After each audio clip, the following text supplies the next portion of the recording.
Now, Cutler Park, it is in downtown. It's a beautiful park, beautiful old trees. Set the stage for us. How can people get there? Where should they park? I understand the library is going to close early to provide parking. Yeah, the library will close early. Now, Cutler Park, as you know, is just right behind the library, so there will be ample parking there, as well as some of the municipal lots will also be open in and around downtown. The mayor really stressing that everyone should come out and support Waukesha. As you mentioned, it's really it's a big community of 70,000 people, but it's a very close-knit community, and this has affected a lot of us here. Absolutely. And, you know, this parade obviously canceled last year because of the pandemic. So many people looking forward to celebrating again. People are encouraged to come out to Cutler Park there to gather for this prayer vigil. But there are people, let's be honest, COVID is still going on. A lot of people a little bit reluctant maybe to come out. There is a number that they can call. We have that number on our website, 1-800-985-5990, if they need counseling, if they need help. So there are other ways, if not perhaps safe they feel, to go out in person to get the support, to get the help that they need to heal and bring closure to this tragedy.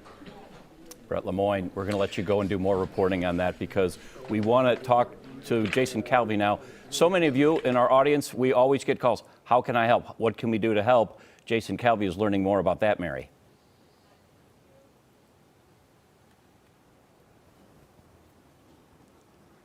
Yeah, Ted, there are a number of community organizations who are coming together right now, helping in the wake of this terrible tragedy we saw at the Waukesha Christmas Parade yesterday. So for one, the Salvation Army, this truck behind me was out today and last night bringing coffee, bringing meals to the first responders, the police officers who have been working around the clock because of this tragedy. They're also having chaplains out there helping these first responders if they want to pray, if they want to talk about spiritual, want to talk about other issues that they're going through right now. As this whole community is rocked. This Christmas parade, everybody we've been talking to across this city has talked about how important this event has been, from the time of their children to the time of their grandparents, bringing their children, bringing themselves, bringing their young people to this parade every year to celebrate the community spirit here in Waukesha, and now that's been tainted by tragedy. So we've seen the Salvation Army helping. We're also seeing two other organizations coming together to lead a fundraising effort. And right now, they've already raised $150,000. $50,000 of that has come from American Family Insurance. So the organization's putting together this massive fundraising effort. United Way of Greater Milwaukee, as well as Waukesha County, as well as the Waukesha County Community Foundation. So those two organizations teaming up for this fundraising effort. They're going to be using this money for a variety of purposes, and right now it's a little early to know exactly where all that money is going to go. But some of the things they're talking about is medical expenses, funeral expenses for the victims' families putting together their funerals tragically.